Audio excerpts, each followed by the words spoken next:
बाब 5 ईश्वर जे विश्वासी माण्हुनि जी आज़माइश। भाइरों ऐं भेणों, ही वाक़िया जिन जो ज़िक्र कयो वियो आहे, इहा ईश्वर जे पवित्र शास्त्र मां वरिता विया आहिनि। इहा उन्हनि अज़ीम माण्हुनि जे बारे में ॿुधाया विया आहिनि जिन खे आज़माइश वक़्तु ईश्वर खां मदद हासिल थी।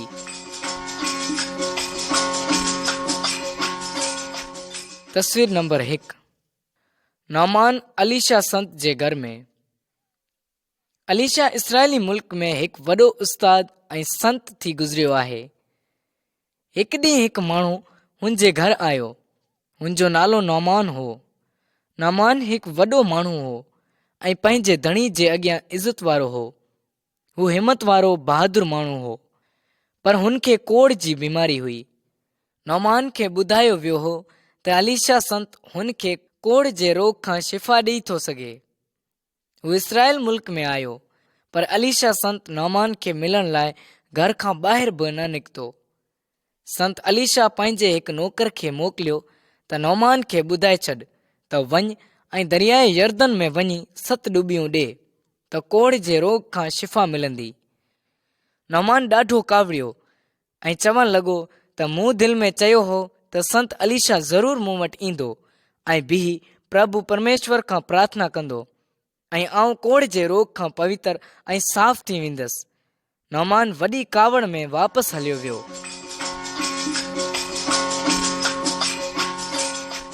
तस्वीर नंबर 2। नामान दरियाए यर्दन में शिफ़ा हासिल कई।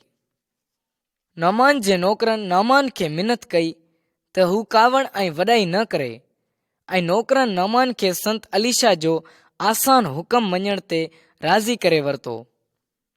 नामान दरियाए यर्दन में वञी 7 ॾुबियूं ॾिनियूं ऐं नामान कोढ़ जे रोग सां शिफ़ा हासिल कई। अलीशा कंहिं इंसान खां कोन डिॼंदो हो। हू हिकु अज़ीम ईश्वर ते विश्वास रखंदो हो। अलीशा खे ख़बर हुई त ईश्वर सभु कुझु करे सघे थो। हुनखे इहा बि ख़बर हुई त ॾुखनि खां मुक्ति हासिल करण लाइ माण्हुनि खे ईश्वर जो हुकम मञणु खपे।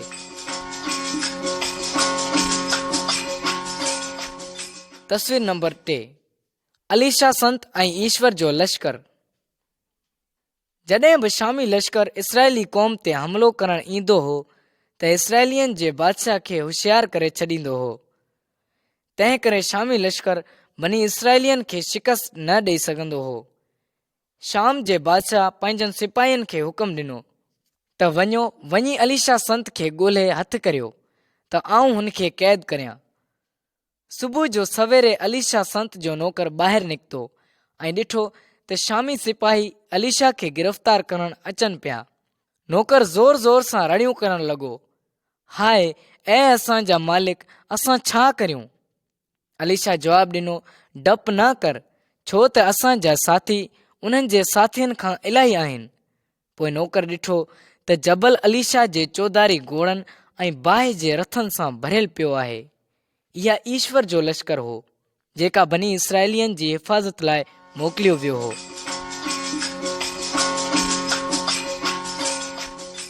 तस्वीर नंबर 4। अलीशा ऐं अंधी फ़ौज। जीअं ई शामी सिपाही संत अलीशा खे गिरफ़्तार करण लाइ अॻिते वधियो त अलीशा ईश्वर खां ईअं प्रार्थना कई त इन्हनि माण्हुनि खे अंधा करे छॾ। सभु सिपाही उन्हीअ वक़्तु अंधा थी विया। पोइ अलीशा सिपाहियुनि खे चयो त तव्हां मुंहिंजे पोयां पोयां हलिया अचो त आउं तव्हांखे इन्हीअ माण्हू ताईं पहुचायां जंहिंखे तव्हां ॻोल्हियो पिया। अलीशा संत इन्हनि सभिनी माण्हुनि खे सिधो इसराइलियनि जे सामरिया नाले शहर में वठी आयो।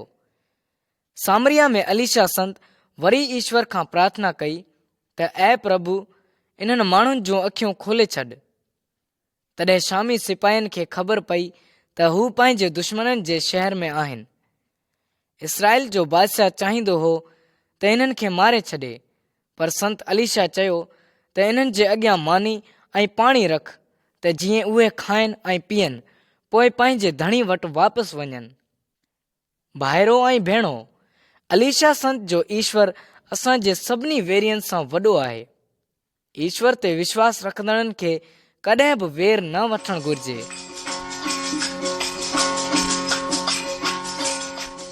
तस्वीर नंबर 5 सामरिया नाले शहर ते घेरो। शामी लश्कर इसराइलियन ते वरी वञी घेरो कयो ऐं इलाही वक़्त ताईं सामरिया शहर खे घेरे में रखियो। इसराइलियन वटि जल्दी खाधो खुटी वियो। इसराइलियन जो बादशाह शहर जी भित जे मथां लंघियो थी वियो त 2 औरतूं बादशाह वटि आयूं ऐं अर्ज़ु करे चयो त ऐं बादशाह मदद करियो। उन्हनि खे ॾाढी बुख लॻल हुई, एतिरी क़दुरु जो हू पंहिंजा नंढा ॿार बि खाइण ते मजबूर थी वियो हुयो। बादशाह खे कुझु बि समझ में न पिए आयो त हू छा करे। बादशाह ॾाढी कावड़ में हो, छो त ईश्वर उन्हनि खे शामी लश्कर खां कोन बचायो हो। बादशाह अलीशा संत खे बुट मारे छॾण जो फ़ैसिलो करे छॾियो हो। संत अलीशा बादशाह खे ही नियापो मोकिलियो त ईश्वर चवे थो त सुभाणे हिन वक़्तु धारे सामरिया जे दरवाज़े ते मैदो ऐं जव विकामंदा।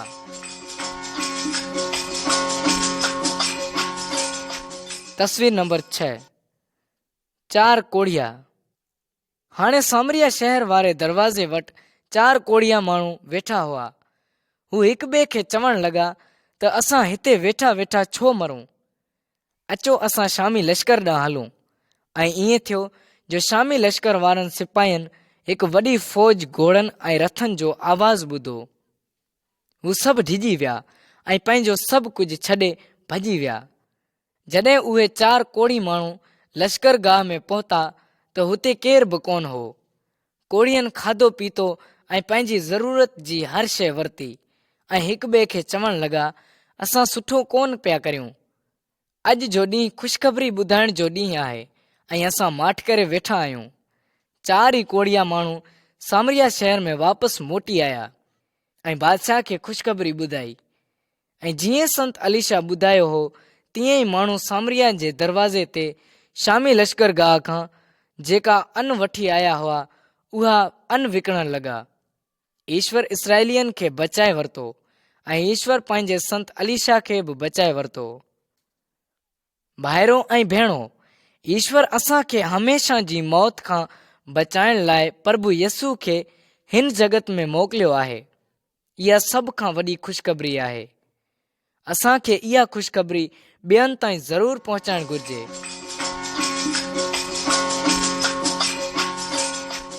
तस्वीर नंबर 7 संत यूना ईश्वर खां लिकी भॼे थो। अलीशा संत जी मौत खां पोइ इसराइलियन में हिकु ॿियो संत थियो। हुन संत जो नालो यूना हो। ईश्वर यूना खे चयो त हुन वॾे शहर नैनवा में वञ ऐं उन्हनि माण्हुनि जे बरख़िलाफ़ मुनादी कर, छो त उन्हनि जी बुछड़ाई मुंहिंजे साम्हूं आई आहे। नैनवा शहर जा माण्हू बि इसराइलियन जा दुश्मन हुआ। यूना संत नैनवा जे माण्हुनि वटि कोन वञणु चाहींदो हो, तंहिं करे हुन भॼण जी कोशिशि कई। हुन खे हिकु पाणी जो जहाज़ मिली वियो जेको तमामु परे हिकु मुल्क में वञी रहियो हो। यूना संत पंहिंजो किरायो बि ॾेई छॾियो हो ऐं जहाज़ रवानो थी वियो। समुंड में हिकु वॾो तूफ़ान आयो। जहाज़ में सवार सभई माण्हू ॾाढा डिॼी विया ऐं चवण लॻा त अचो त असां कणा विझूं ऐं ॾिसूं त कंहिंजे करे ही आफ़त असां ते आई आहे। उन्हनि जॾहिं कणा विधा तॾहिं यूना संत जे नाले पियो।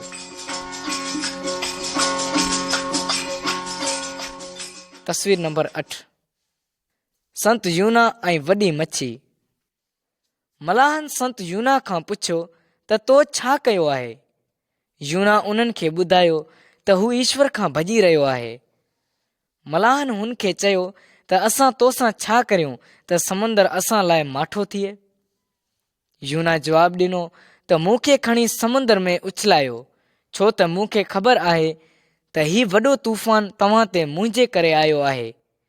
माण्हू यूना खे मारणु कोन थे चाहियो, पर तूफ़ान तमामु घणो वधंदो पिए वियो। तंहिं करे उन्हनि संत यूना खे खणी समुंदर में उछलाए छॾियो। संत यूना मरी न वियो, पर हिकिड़ी वॾी मच्छी यूना खे ॻीहे वई हुई। संत यूना 3 ॾींहं राति मच्छी जे पेट में रहियो।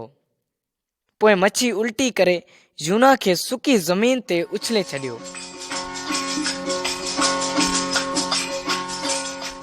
तस्वीर नंबर 9 संत यूना नैनवा शहर में।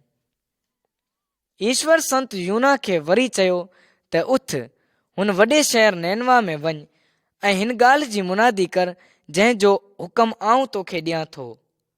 संत यूना ईश्वर जो हुकम मञियो ऐं हू नैनवा ॾांहुं हलियो वियो। यूना नैनवा जे माण्हुनि खे ईअं चए ख़बरदार कयो त 40 ॾींहंनि खां पोइ नैनवा शहर तबाह थी वेंदो। बादशाह ऐं हुन जे सभिनी माण्हुनि ईश्वर खां मिनत कई त असांखे बचाए वठे। नैनवा जे माण्हुनि बुछड़ा कम छॾे ॾिना ऐं ईश्वर पंहिंजो कयल फ़ैसिलो तब्दील करे छॾियो। भाइरो ऐं भेणो, असां सभु यूना ऐं नैनवा शहर जे माण्हुनि जहिड़ा आहियूं। असां सभु ईश्वर जा नाफ़रमान आहियूं ऐं पाप ऐं ॾोह कंदा आहियूं ऐं सज़ा जा हक़दार आहियूं। पोइ बि ईश्वर असां सां प्रेम करे थो। ईश्वर असांखे ख़बरदार करण लाइ प्रभु यस्सू खे मोकिलियो आहे त जीअं असां पाप ऐं ॾोह न करियूं। प्रभु यस्सू असां लाइ पंहिंजो प्राण ॾेई छॾियो। हू 3 ॾींहंनि ताईं क़ब्र में रहियो। पोइ यस्सू मौत ते जीत हासिल कई ऐं मुयलनि मां जी उथियो। हाणे प्रभु यस्सू पाप ऐं ॾोहनि ऐं बुछड़नि कमनि खां पछताइण वारनि खे ऐं यस्सू जे वचन ते अमल करण वारनि खे अमर जीवन ॾियण जी कुदरत रखे थो।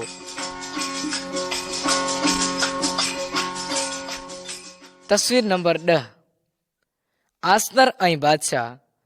आस्तर नाले हिकु ख़ूबसूरत ऐं हसीन यहूदी छोकिरी हुई। हुन जा माउ पीउ मरी विया हुआ। मर्दकी नाले आस्तर जे चाचे हुन खे पंहिंजी धीउ करे पालियो हो। आस्तर ऐं मर्दकी खे इसराइलियनि जे ॿियनि माण्हुनि सां गॾु कैदी बणायो वियो हो ऐं सभिनी खे फारस नाले मुल्क में पहुचायो वियो हो। जॾहिं बादशाह खे संदसि राणी ते कावड़ आई त हुन ॿी औरत खे पंहिंजी राणी बणाइण लाइ सोचियो ऐं बादशाह पंहिंजी राजाई मां तमामु ख़ूबसूरत ऐं हसीन कुंवारियुनि छोकिरियुनि खे पाण वटि घुरायूं। उन्हनि सभु छोकिरियुनि मां बादशाह आस्तर खे चूंडे वरितो त हुन जी राणी थिए। आस्तर पंहिंजे पाण खे ज़ाहिर कान कयो हो त हू यहूदी आहे।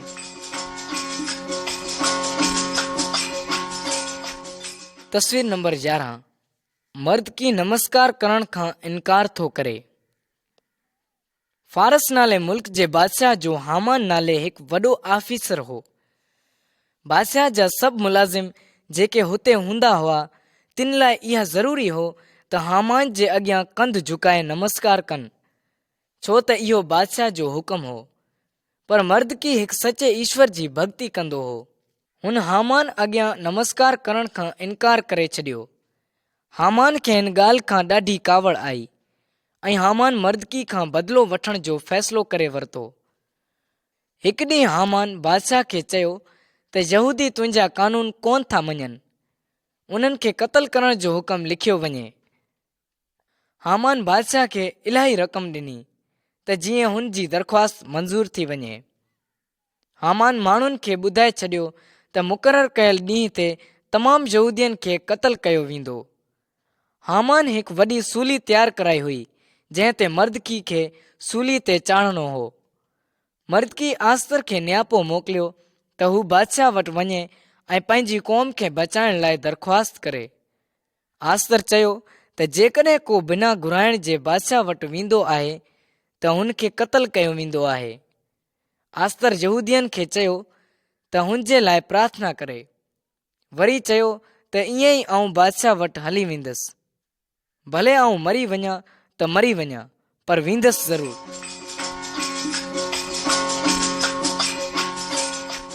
तस्वीर नंबर 12। आस्तर राणी जी बादशाह खे महिमानी जी दावत। बादशाह आस्तर खे पंहिंजे दरबार में अची मिलण जी इजाज़त ॾेई छॾी। आस्तर बादशाह खे महिमानी में अचण जी दावत ॾिनी ऐं हामान खे बि दावत ॾिनी। महिमानी में बादशाह आस्तर खां पुछियो त आस्तर राणी, तूं छा थी घुरीं? आस्तर चयो त मुंहिंजो अर्ज़ु ही आहे त मुंहिंजी जान बख़्शी वञे, छो त आऊं ऐं मुंहिंजे क़ौम जा माण्हू विकिया विया आहियूं। इन्ही लाइ त नास थियूं ऐं मारिजी चट थी वञूं। बादशाह पुछियो त हू केरु आहे जंहिं पंहिंजे दिलि में अहिड़ो ख़्यालु कयो आहे? तॾहिं आस्तर चयो त असांजो दुश्मन ऐं वेरी इहो हामान आहे। जॾहिं बादशाह खे हामान जी शरारत ऐं ख़राब मनसूबे जी ख़बर पई त हामान ते ॾाढी कावड़ आई ऐं हुन हामान खे उन सूलीअ ते जेका हुन मर्दकी लाइ तयारु कई हुई टंगे छॾियो। अहिड़े नमूने सभु यहूदियुनि जी जान बची वई। भाइरो ऐं भेणो, आस्तर पंहिंजनि माण्हुनि लाइ जान ॾियण लाइ तयारु थी वई हुई, पर प्रभु यसु असां सां एतिरो प्रेम थो करे त हुन असां सभिनी लाइ हमेशह जी मौत खां बचाइण लाइ पंहिंजो प्राण ॾेई छॾियो।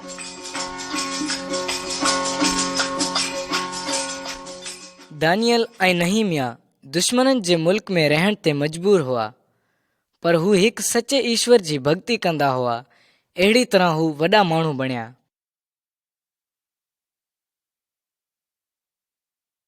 तस्वीर नंबर 13। संत दानियल ऐं संदसि साथी। संत दानियल ऐं संदसि 3 साथी यहूदी हुआ। उन्हनि जा दुश्मन उन्हनि खे बाबुल नाले मुल्क में वठी आया हुआ। बाबुल मुल्क जो बादशाह चाहींदो हो त उहे हुन जी शेवा कनि। उन्हनि खे बाबुल जी ॿोली सिखणी पई ऐं इल्मु बि हासिल करणो पियो। दानियल ऐं संदसि साथियुनि बादशाह जो शाही खाधो खाइण खां इनकार करे छॾियो, छो त इहो खाधो यहूदी रवाज मुताबिक़ खाइण जाइज़ न हो। दानियल ऐं संदसि साथियुनि खे ख़बर हुई त उन्हनि खे ईश्वर जे हुकमनि खे मञणो आहे ऐं ईश्वर खे मान ॾियणो आहे। उन्हनि खाइण लाइ भाॼी ऐं पीअण लाइ पाणी घुरियो। उन्हनि जो मुक़ररु कयल बोरची डिॼंदो हो त उहे अबरा ऐं बीमार न थी वञनि। ईश्वर उन्हनि जी हिफ़ाज़त कई ऐं उहे बाबुल जे जवाननि खां वधीक ताक़तवर ऐं अक़ल वारा थी विया।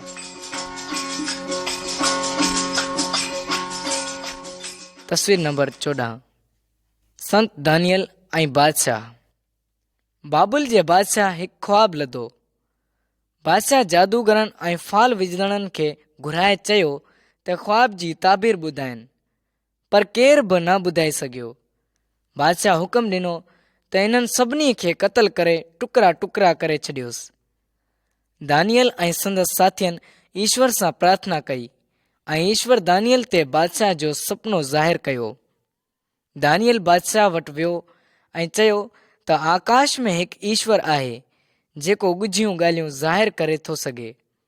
इहा ई अज़ीम ईश्वर बादशाह खे ॿुधाइणु चाहे थो त अॻिते छा थियण वारो आहे। बादशाह सपने में जगत जूं सभु बादशाहतूं ॾिठियूं। वरी हुन हिकु वॾी बादशाहत ॾिठी जंहिं ॿियनि बादशाहतनि खे तबाह ऐं बर्बाद करे छॾियो। इहा ईश्वर जी बादशाही हुई जेका हमेशह ताईं क़ाइमु रहंदी। दानियल इहा सभु ॻाल्हियूं बादशाह खे ॿुधायूं। बादशाह दानियल खां ॾाढो ख़ुशि थियो।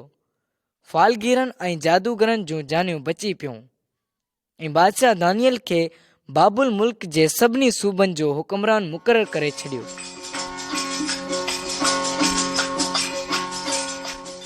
तस्वीर नंबर 15। सोन जी मूरत। बाबुल जे बादशाह सोन जी हिकु वॾी मूर्ति ठहिराई। हुन पंहिंजनि सभु सरदारनि ऐं हाकमनि खे घुरायो त अची हुन मूर्ति खे ॾिसनि। बादशाह जे नौकरनि माण्हुनि खे बादशाह जो हुकुम ॿुधायो त जॾहिं तव्हां साधन जा आवाज़ ॿुधो तॾहिं तव्हां सभु मूर्ति जे अॻियां किरी नमस्कार कजो। जेकॾहिं को माण्हू मूर्ति जे अॻियां किरी नमस्कार न कंदो हुनखे बाहि जी ॿरंदड़ खूरी में उछलायो वेंदो। दानियल जे साथियुनि सदरक मिसक ऐं अबदनजू सोन जी मूर्ति अॻियां किरी नमस्कार न कयो, छो त हू सिर्फ़ु हिकु ईश्वर जी भक्ति कंदा हुआ। कुझु माण्हुनि वञी बादशाह खे ॿुधायो त कुझु यहूदी माण्हू तुंहिंजे हुकम जी नाफ़रमानी कनि पिया। उहे तुंहिंजनि मूर्तियुनि जी पूॼा कोन था कनि ऐं न वरी तुंहिंजी बीहारियल सोन जी मूर्ति खे नमस्कार था कनि। तस्वीर नंबर 16। बाहि सां ॿरंदड़ खूरो। बादशाह सदरक मिसक ऐं अबदनजू खे घुराए चयो त जेकॾहिं तव्हां सोन जी ठाहियल मूर्ति जी पूॼा न कंदा त तव्हांखे बाहि जी ॿरंदड़ खूरे में उछलायो वेंदो। पोइ कहिड़ो देवता तव्हांखे बचाईंदो? उन्हनि बादशाह खे चयो त असांजो ईश्वर जंहिंजी असां भक्ति करियूं था हू असांखे बचाइण जी शक्ति रखे थो। जेकॾहिं हू असांखे न बचाए त बि असां सोन जी ठहिरायल मूर्ति जी पूजा कोन कंदासीं। सदरक मीसक ऐं अब्दनजू खे बाहि जी ॿरंदड़ खूरी में उछलायो वियो ऐं जॾहिं बादशाह खूरी ॾांहुं निहारियो त हैरान थी वियो ऐं ज़ोर सां रड़ करे चयो त ॾिसो, आउं 4 माण्हुनि खे बाहि जे विच में घुमंदो थो ॾिसां ऐं चौथे जी शकल ईश्वर पुत्र जहिड़ी लॻे पई। जॾहिं सदरक मीसक ऐं अब्दनजू 3 माण्हू बाहि मां जहिड़ा ॿाहिरि निकिता त बादशाह ॾिठो त बाहि उन्हनि जे जिस्म ते को बि असरु न कयो हो। तॾहिं सदरक मीसक ऐं अब्दनजू जे ईश्वर पंहिंजो दूत मोकिले पंहिंजनि भक्तनि खे बचायो। को बि ॿियो ईश्वर अहिड़ी तरह बचाए कोन थो सघे।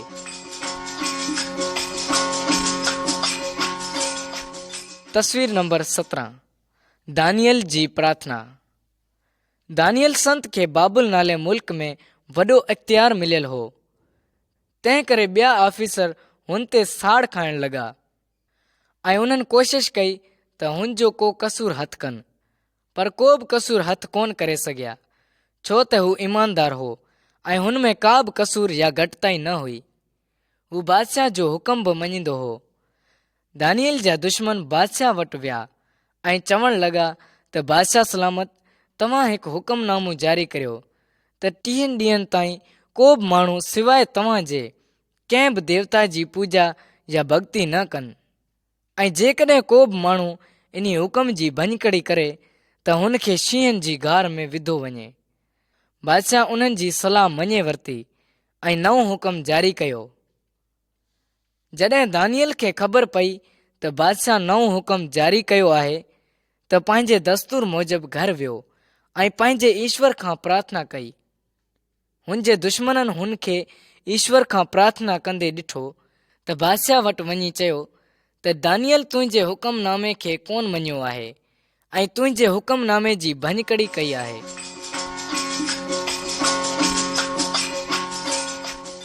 तस्वीर नंबर 18, दानियल शींहनि जी गार में। बादशाह जी मर्ज़ी न हुई त दानियल खे शींहनि जी गार में विधो वञे, पर बादशाह जेको हुकमनामो जारी कयो हो सो फिरण जो न हो। दानियल खे शींहनि जी गार में विधो वियो। ॿिए ॾींहुं बादशाह सुबुह जो सवेर उथियो ऐं शींहनि जी गार ॾांहुं वियो ऐं पुकारे ॾुख भरियल आवाज़ में चयो त दानियल, जंहिं ईश्वर जी तूं हमेशह भक्ति कंदो आहीं सो तोखे बचाई सघियो या न? दानियल जवाबु ॾिनो त मुंहिंजे ईश्वर पंहिंजो दूत मोकिलियो ऐं हुन शींहनि जा मुंहुं बंदि करे छॾिया। बादशाह ॾाढो ख़ुशि थियो ऐं दानियल खे शींहनि जी गार मां कढे वरितो ऐं हुन खे कंहिं बि क़िस्म जो ईज़ा न रसियो हो, इन करे जो हुनजो विश्वास पंहिंजे ईश्वर ते हो। बादशाह जे हुकम करण ते दानियल जे दुश्मननि खे शींहनि जी गार में विधो वियो ऐं शींहं उन्हनि ते काहे पिया ऐं उन्हनि जा हॾा भञी पुर्ज़ा पुर्ज़ा करे छॾिया। भाइरो ऐं भेणो, जेकॾहिं असांजो विश्वास दानियल ऐं संदसि दोस्तनि जे ईश्वर ते आहे त असांखे कंहिं ॻाल्हि सां न डिॼणु घुरिजे त माण्हू असां सां छा कंदा। जॾहिं माण्हू असांखे मारे बि छॾनि पोइ बि असांजी हिकु वॾी उमेद आहे त प्रभु यसु ईश्वर वटां असां वटि आयो आहे त असांखे मौत खां अमर जीवन ॾे।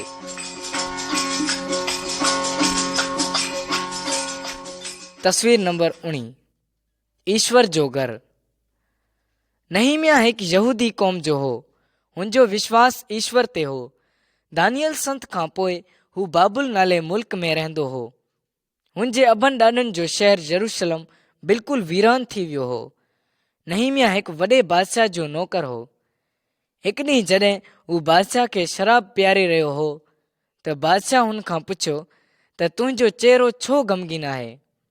नहीमिया यरूशलम ऐं बनी इसराइल क़ौम बाबति ॿुधायो। बादशाह नहीमिया खां पुछियो त तूं छा थो चाहीं जो आउं तो लाइ करियां। नहीमिया ख़ामोशी में ईश्वर सां प्रार्थना कई। पोइ बादशाह खे अर्ज़ु करे चयो त तूं मूंखे मुंहिंजनि अभन ॾाॾनि जे शहर ॾांहुं मोकल त जीअं वरी आउं हुन खे अॾायां।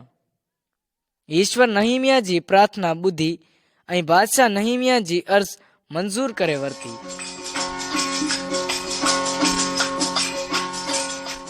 तस्वीर नंबर 20, वीरान थियल शहर यरूशलम।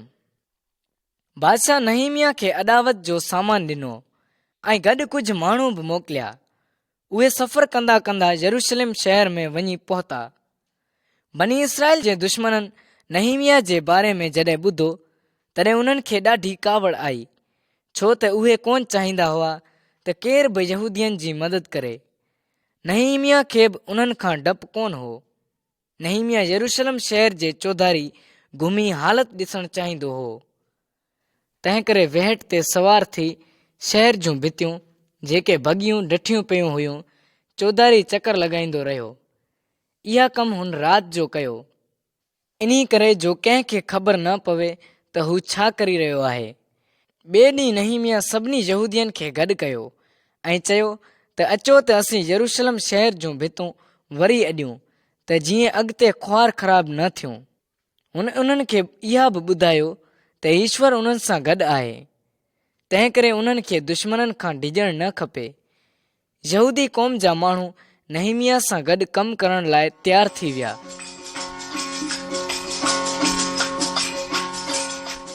तस्वीर नंबर 21, भित जी अदावत। यहूदी क़ौम वारनि भित जी अदावत जो कमु शुरू करे छॾियो। कुझु यहूदी क़ौम वारनि मलबो हिकु पासे कयो ऐं ॿियनि भितियूं ऐं दरवाज़ा जोड़िया। इहा ॾिसी यहूदियुनि जे दुश्मननि खे सख़्तु कावड़ आई। उन्हनि यहूदी क़ौम जे माण्हुनि खे धड़का ॾिना त कमु करण वक़्तु असां तव्हांखे मारे छॾींदासीं। पोइ नहीमिया वरी ईश्वर खां प्रार्थना कई त हाणे अॻिते असांखे छा करणु घुर्जे। हुनखे ईश्वर जी रहनुमाई जी ज़रूरत हुई। हुन कमु करण वारनि जी हिफ़ाज़त लाइ हथियारनि सां कुझु माण्हुनि खे बीहारे छॾियो। सभिनी हथियार खणी वरिता ऐं जंग लाइ तयारु थी विया। दुश्मन नहीमिया ऐं यहूदियुनि खे मारी न सघिया। कमु हलंदो रहियो ऐं सिर्फ़ 52 ॾींहंनि में भित ठही तयारु थी वई।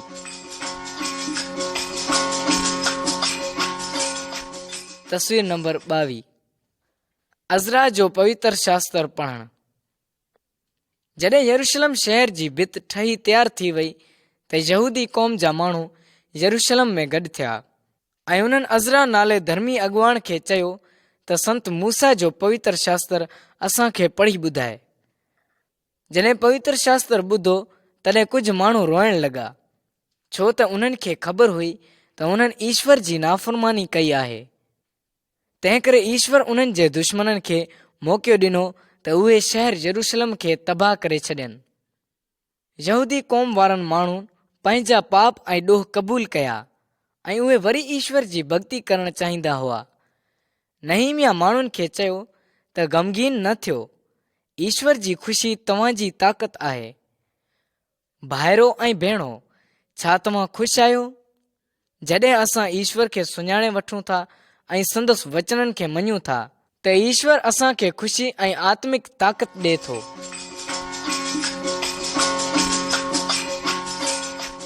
तस्वीर नंबर 23, प्रभु यसू खे सूली ते चाढ़णु। ईश्वर खे सुञाणण जो हिकिड़ो ई मार्ग आहे। असांखे इहो मार्ग ॾेखारण लाइ पंहिंजो हिकिड़ो ई पुत्र हिन दुनिया में मोकिलियो। इलाही साल पहिरीं प्रभु यसू हिन जगत में रहंदो हो। प्रभु यसू माण्हुनि जी मदद लाइ तमामु सुठा कम कया।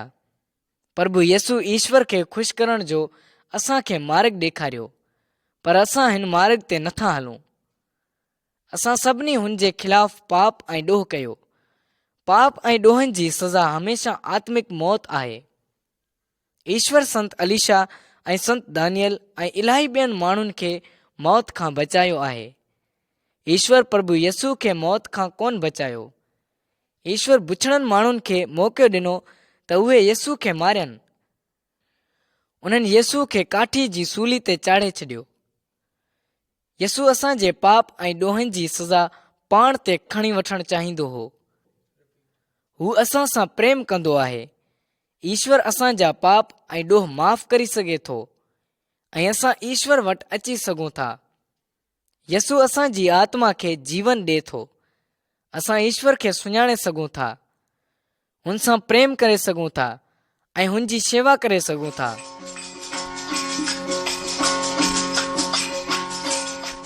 तस्वीर नंबर 24, यसु मसीह ऐं अमर जीवन जो मार्ग। भाइरो ऐं भेणो, जीवन हिकु अहिड़े डिघे ऐं वेकरे मार्ग ते हलण वांगुरु आहे जेका मौत ॾांहुं वठी थो वञे। सभिनी ईश्वर खे नाराज़ कयो आहे। असां सभु शैतान जे मार्ग ते हलूं पिया। इहा मार्ग मौत खां पोइ हमेशा जी सज़ा जो मार्ग आहे। प्रभु यसु ॾुख सठो ऐं मरी वियो त जीअं असांखे हिन सज़ा खां बचाए सघे। वरी हू मोइलनि मां जीवत थी उथियो आहे। प्रभु यसु असांखे ईश्वर ताईं पहुचण जो मार्ग ॾेखारे थो। असांखे यसु जे मार्ग ते हलणु घुर्जे। इहो मार्ग मुश्किल ऐं सोढ़ो मार्ग आहे। कॾहिं कॾहिं असांखे संत दानियल ऐं संदसि दोस्तनि वांगुरु हिन जीवन में ॾुख सहणा था पवनि, पर यसु जो मार्ग असांखे अमर जीवन ॾांहुं वठी थो वञे। हुते का बि ॾुख तकलीफ़ न हूंदी। उहा हिकु हमेशा जी ख़ुशी ऐं महफ़ूज़ जाइ आहे। प्रभु परमेश्वर हुते मौजूदु आहे। प्रभु यसु चयो त मार्ग, सत ऐं जीवन आऊं आहियां। मुंहिंजे वसीले खां सिवा को बि पिता ताईं पहुची नथो सघे। तव्हां बि यसु सां प्रार्थना ऐं अर्ज़ु करियो त हू तव्हांखे ईश्वर ताईं पहुचण जो मार्ग ॾेखारे। आमीन।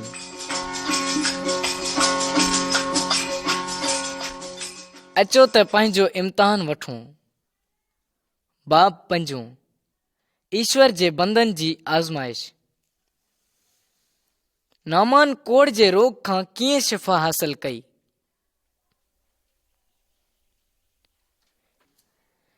ईश्वर बनी इसराइलियन खे बचाइण लाइ 4 कोढ़ियुनि खां कहिड़ो कमु वरितो? संत यूना खे ईश्वर मच्छी जे पेट में छो विधो? आस्तर राणी पंहिंजी क़ौम खे कीअं बचायो?